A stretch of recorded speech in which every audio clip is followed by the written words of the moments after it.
Hello दोस्तों पृष्ठीय रसायन लेसन का मैंने आज पढ़ाना है 8वां एपिसोड। पहले हमने 6 एपिसोड पढ़े थे। 7वां एपिसोड जो है वो उत्प्रेरक का था। उस उत्प्रेरक के टॉपिक के लिए मैंने लिंक दिया था और मैंने कहा था कि ये वीडियो देखना जरूर। ठीक है, जिन्होंने अभी तक ये वीडियो नहीं देखी है, एपिसोड 7 नहीं देखा है, क्योंकि वो मैंने पीछे 10th क्लास के उत्प्रेरक टॉपिक में पढ़ा दिया था। वो 10th और 12th का दोनों का मर्ज एक साथ मैंने पढ़ा दिया था, सेम था। उसमें एक बात अलग थी। क्या थी? प्रेरित उत्प्रेरण एक टॉपिक अलग था, वो मैं इस वीडियो में बताने जा रहा हूं। और ये वीडियो तभी देखें जब आप पिछली वीडियो देख लें। पिछले वीडियो का जो एपिसोड 7 है, उत्प्रेरक टॉपिक जो है, उसका लिंक मैं अभी डिस्क्रिप्शन बॉक्स में भी डाल दूंगा इसके, और इसके कमेंट बॉक्स में भी डाल दूंगा। तो जिन्होंने ये नहीं देखा है पहले वो देख लें, फिर इसे देखें। ठीक है, तो उस एपिसोड में आपने देखा था कि दीपिका पादुकोण और प्रियंका चोपड़ा जो है वो आपस में झगड़ रही थी। ये बात हमने पिछले एपिसोड में पढ़ी। अब झगड़ा तो इन दोनों में हो रहा था, लेकिन दीपिका के हस्बैंड कौन? रणवीर सिंह। ठीक है, और प्रियंका चोपड़ा के हस्बैंड कौन है? जॉन्स निक। ठीक है, तो प्रियंका चोपड़ा के हस्बैंड है जॉन्स निक। ये दोनों आपस में झगड़ा नहीं कर रहे थे। लेकिन जब ये दोनों झगड़ा कर रही थी ना, तो रणवीर सिंह दीपिका का पक्ष ले रहे थे, निक जो है प्रियंका का पक्ष ले रहे थे। तो इन दोनों में भी आपस में क्या हो गया? झगड़ा शुरू हो गया। ये कहता है कि दीपिका सही है, ये कहता है प्रियंका सही है। तो ऐसे करते करते ये दोनों आपस में लड़ पड़े। मतलब अभिक्रिया तो इन दोनों में हो रही थी, इनमें नहीं हो रही थी, लेकिन इनको देख करके इसमें भी अभिक्रिया होने लगी। इसको हम कहते हैं प्रेरित उत्प्रेरण। मतलब ये दोनों जो है इससे क्या हो गए हैं? उत्प्रेरित होकर के आपस में झगड़ा करने लग गए हैं। इसको हम कहते हैं प्रेरित उत्प्रेरण। तो परिभाषा तो आपको समझ में आएगी कि एक दो अभिकारकों में, मान लो एक अभिक्रिया है जिसमें अभिकारकों में अभिक्रिया नहीं हो रही, एक अभिक्रिया है जिसमें अभिकारकों में अभिक्रिया हो रही है। तो जो हो रही है उसको और जो नहीं हो रही है दोनों को मिक्स कर दोगे तो ये वाली जो अभिक्रिया नहीं हो रही थी वो भी होने लग जाती है। मतलब ये क्रियाकारक इससे प्रेरित होकर के अभिक्रिया करने लग जाते हैं। इसको हम कहते हैं प्रेरित उत्प्रेरण। एग्जाम्पल देखो, फिर मैं एक बार परिभाषा भी समझा दूंगा कि सोडियम सल्फाइड होता है Na2SO3।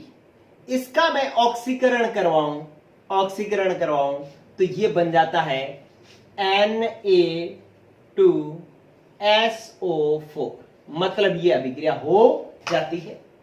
लेकिन अगर मैं अभिक्रिया करवाऊं सोडियम आर्सेनेट में Na2ASO3 और O2 में अभिक्रिया करवाऊं तो इनमें अभिक्रिया नहीं होती। ठीक है, तो ये तो सोडियम सल्फाइड तो अभिक्रिया कर रहा है, लेकिन सोडियम आर्सेनाइड अभिक्रिया नहीं कर रहा। ठीक है, लेकिन जब आप इन दोनों को आपस में मिला दोगे तो ये जो अभिक्रिया है वो इससे प्रेरित होकर के ये अभिक्रिया भी होने लग जाती। ये नहीं हो रही थी, ये हो रही थी। अब ये जो दोनों को आपस में मिला दोगे तो जो नहीं हो रही थी वो भी इससे प्रेरित होकर के होने लग जाएगी, और अभिक्रिया इस तरीके से बन जाएगी कि आपके पास Na2SO3 और Na2ASO3, इसके साथ O2 मिलाओ तो दोनों मिलकर के बन जाएंगे Na2SO4 और प्लस Na2ASO4। ठीक है, सोडियम आर्सेनेट, सोडियम सल्फेट। ठीक है, तो इस तरीके से जो ये अभिक्रिया सोडियम आर्सेनाइड जो है वो ऑक्सीकृत नहीं हो रहा था, सोडियम आर्सेनेट नहीं बन रहा था, लेकिन जब इसको इसके साथ मिला दिया तो ये भी उत्पाद में बदलने लग गया। देखो Na2ASO3 Na2ASO4 में बदल गया। तो इसको अपने कहते हैं प्रेरित उत्प्रेरण। ठीक है, तो अपने यूं कहेंगे कि यदि कोई अभिक्रिया मतलब यदि किन्हीं अभिकारकों में अभिक्रिया नहीं हो रही होती या धीमी हो रही होती है, धीमी हो रही होती है तथा दूसरे अभिकारक जिनमें तीव्र अभिक्रिया हो रही होती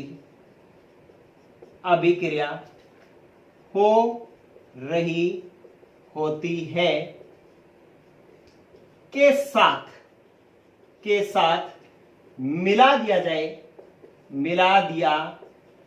जाए तो पहले वाले अभिकारक दूसरे अभिकारकों से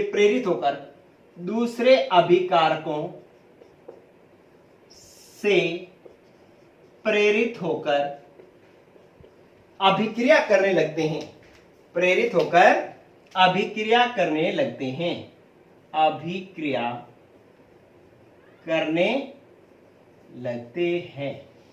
ठीक है, तो इसे प्रेरित उत्प्रेरण कहते हैं।